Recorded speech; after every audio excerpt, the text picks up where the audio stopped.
Here's something that I had an interesting conversation, and this is something that I felt compelled to deal with. As far as fatherhood and ministry and dealing with that whole aspect. Let me make this very clear. At least this is to my understanding.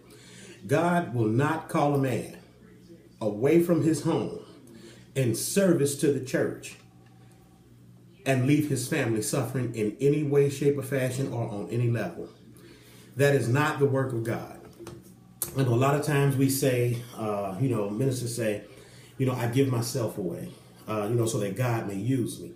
Well, the most important job as a father that God can use you for is under your own roof, tending to your own house. That is the most important job that a father that God can use a father for. Even when children get older, sometimes there's this fallout between parents, not just fathers, but between parents and children. We're used to our children needing us a certain way and depending on us a certain way.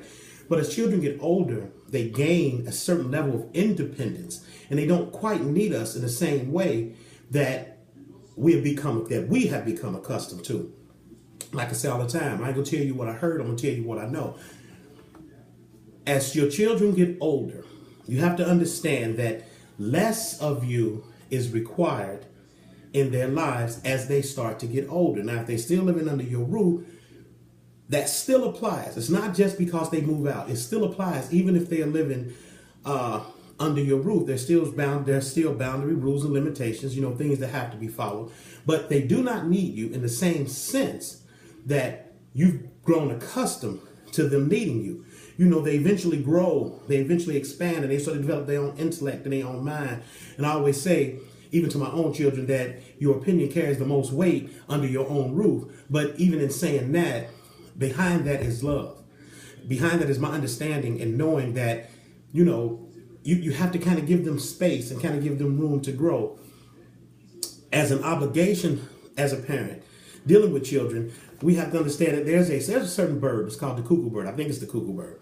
But after so long of nurturing and feeding these birds up high in the nest, there comes a time where she kicks them out.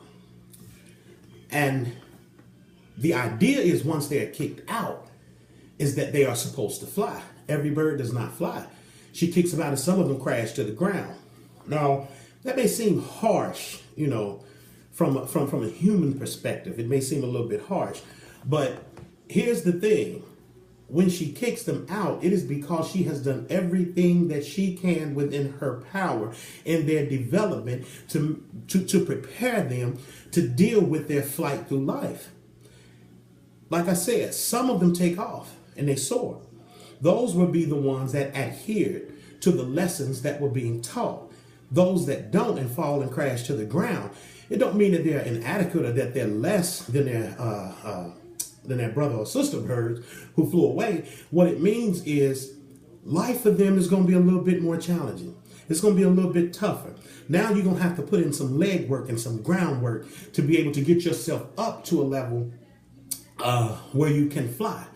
So I just wanted to point that out because I was asked on a certain level about that, just about fatherhood and ministry and the whole nine. But God ain't calling nobody, no man out of his home to be of service to the church while your duties at home are slacking on any level. Just wanted to pass that on. Thank you.